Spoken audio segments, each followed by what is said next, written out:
बिस्मिल्लाहिर्रहमानिर्रहीम अस्सलामु अलैकुम रहमतुल्लाह। डोनाल्ड ट्रंप और field marshal army chief general Asim Munir के दरमियान एक टेलीफोनिक राब्ते की खबर सामने आई। इतनी बड़ी खबर है आज के हालात में, यहाँ पर पाकिस्तान में आपको पता है कि बहुत से चैलेंजेस हैं। पाकिस्तान में जहाँ पर इतने चैलेंजेस मौजूद हैं, इसके साथ साथ इंटरनेशनल लेवल के ऊपर जो चैलेंजेस हैं वो इससे भी कहीं ज़्यादा हैं। इंटरनेशनल लेवल के ऊपर आपको पता है कि गजा, फ़लस्तीन, ग्रीनलैंड, वेनेजुएला और ट्रंप का गुस्सा, ये तमाम चीज़ें, तो इनके दरमियान जो एक राब्ता हुआ है और राब्ते की खबर सामने आई है, ऐसे मौके पर इसकी टाइमिंग बड़ी अहम है। इसकी जो टाइमिंग है, ये जिस वक्त के ऊपर खबर सामने आई है, बहुत अहम है। मामला क्या, अब आपने पूरा इस सीन को समझना जो इस वक्त डोनाल्ड ट्रंप जो कि डावोस के अंदर स्विट्ज़रलैंड के अंदर मौजूद है और वहाँ पर शहबाज शरीफ भी मौजूद है। ऐसे मौके पर ट्रंप का फील्ड मार्शल के साथ रब्ता, ये बहुत ही एक अनहोनी चीज़ है। दो तीन बड़ी डेवलपमेंट्स हैं। नंबर वन ये कि शहबाज शरीफ अकेले, शहबाज शरीफ तने तनहा स्विट्ज़रलैंड के अंदर पहुँचे हैं। लेकिन नॉर्मली पाकिस्तान में तकरीबन को पिछले 6 महीने से, या जब से field marshal army chief general Asim Munir बने हैं, उस दिन से लेकर आज तक जब भी कोई बैन अवी दौरा होता है, इंटरनेशनल टूर होता है, तो शहबाज शरीफ अकेले नहीं जाते।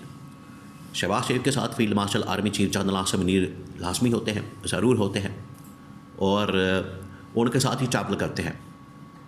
सऊदी अरब का दौरा, चाइना का, यूएई का, अमेरिका का, बरतानिया का, किसी भी मुल्क का दौरा आप पिछले 3 साल उठा के देख लें, 3 सालों में कोई एक ऐसा मौका, कोई एक ऐसा दौरा, कोई एक ऐसा टूर, कोई एक ऐसी ट्रैवलिंग आपको नज़र नहीं आएगी जिसमें शहबाज शरीफ गया हो और जनरल आसिम ना हो। शहबाज शरीफ, जनरल आसिम दोनों इकट्ठे ट्रैवल करते हैं, और अगर कोई इंपॉर्टेंट मीटिंग इस हवाले से होती है, अहम तरीन मुलाकातें, तो उसमें शहबाज शरीफ को नहीं भेजा जाता, बल्कि उसमें जनरल आसिम खुद जाते हैं, पार्टिसिपेट करते हैं, बजाते खुद शिरकत करते हैं, मुलाकात करते हैं।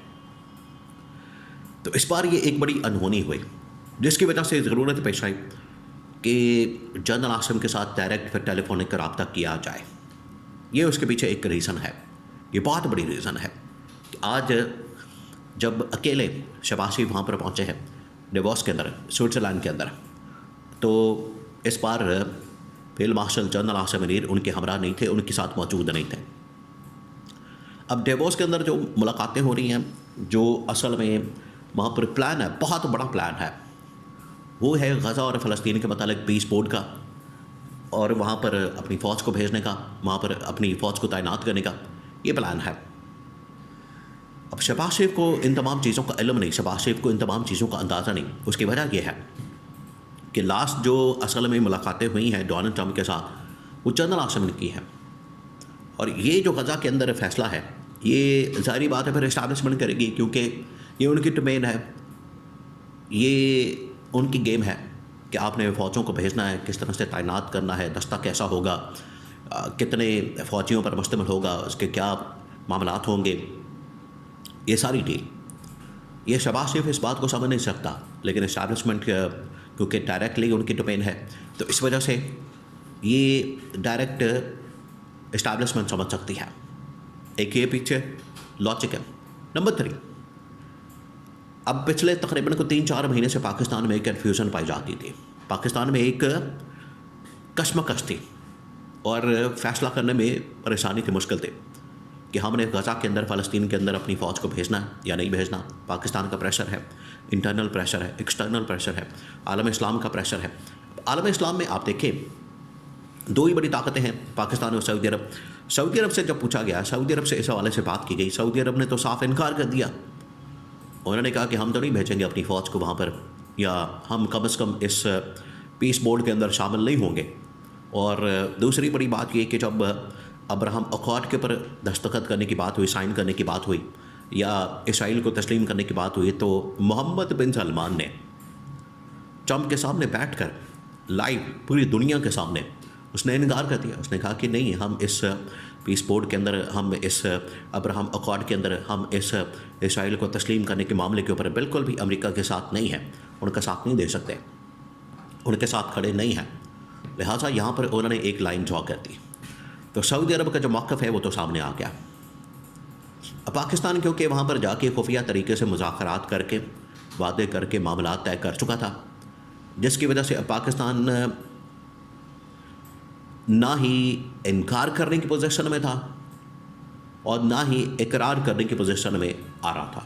खुफिया तौर पर तो बातें वहाँ पर हो गई थी, अब पब्लिकली इसको सामने रखना। देखिए, एक गवर्नमेंट के मिनिस्टर की जानिब से बड़ी अहम तरीन बात की गई। उसने कहा कि आज अगर सऊदी अरब ने पीस बोर्ड में शामिल होने का फ़ैसला कर लिया तो क्या उन्होंने मामला पार्लियामेंट के सामने रखा। आज अगर मिस्र ने पीस बोर्ड के अंदर शामिल होने का प्लान कर लिया तो क्या उन्होंने मामला पार्लियामेंट के सामने रखा है। तो बात यह है, अब सिटिंग मिनिस्टर को इतना अंदाज़ा नहीं कि वहाँ पर जमहूरियत नहीं है, वहाँ पर बात चाहते हैं यूएई के अंदर भी, मिस्र के अंदर भी, जबकि पाकिस्तान के अंदर अगर कोई खुफिया डील हुई है, सीक्रेट मामला तय पाया है, अगर कोई इस हवाले से कॉन्फिडेंशियल मामला तय पाया है, तो उसके लिए ज़रूरी है कि पार्लियामेंट को आगाह किया जाए, पार्लियामेंट के ज़रिए से पूरी कौम को आगाह किया जाए, बताया जाए कि कौन सी ऐसी टर्म्स एंड कंडीशंस हैं, कौन सी ऐसी शराइत हैं, कौन से ऐसे मामलात हैं, कौन सी ऐसी शर्तें हैं जिनको कबूल किया गया है, माना गया है, तस्लीम किया गया है, एक्सेप्ट किया गया है, और उसके मुताबिक पाकिस्तान इसमें जा रहा है। ये तमाम चीज़ें पार्लियामेंट के अंदर आना बड़ी ज़रूरी थी।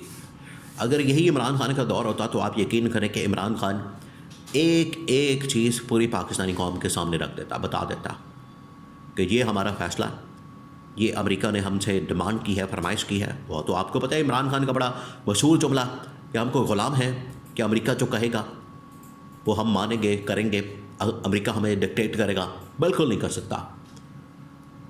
तो ये जो इस वक्त राब्ता हुआ है फील्ड मार्शल का और डोनाल्ड ट्रंप का, इसके अंदर एक ये भी पैगाम दिया गया कि अगर आप इस हमारी डील के अंदर नहीं आते, पीस बोर्ड के अंदर नहीं आते, अपनी फ़ौज को भेजने के लिए राज़ी नहीं होते और उसको भेजने के लिए तैयार नहीं होते, तो ठीक है, फिर हम ह्यूमन राइट्स का मसला उठाएंगे, इमरान खान की रिहाई की डिमांड करेंगे, इमरान खान की रिहाई का मुतालबा करेंगे, तो उसमें भी आप फंस जाएंगे।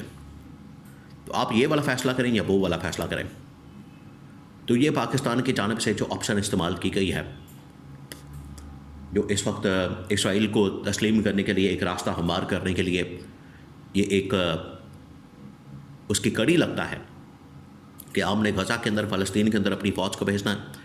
वहाँ पर जो गज़ा फ़लस्तीन के लिए काम करने वाली तंजीम है हमास, उसको आपने जाके गैर मसल्लह डिसार्म करना है और ये दुनिया के अंदर एक नई अक़वाम मुत्तहिदा कायम होने जा रही है और पाकिस्तान अब इसका हिस्सा बन चुका है। प्रैक्टिकली, अमली तौर पर, बाकायदा तौर पर, ऑफिशियली वज़ारत ख़ारजा की जानिब से इसका ऐलान कर दिया गया है।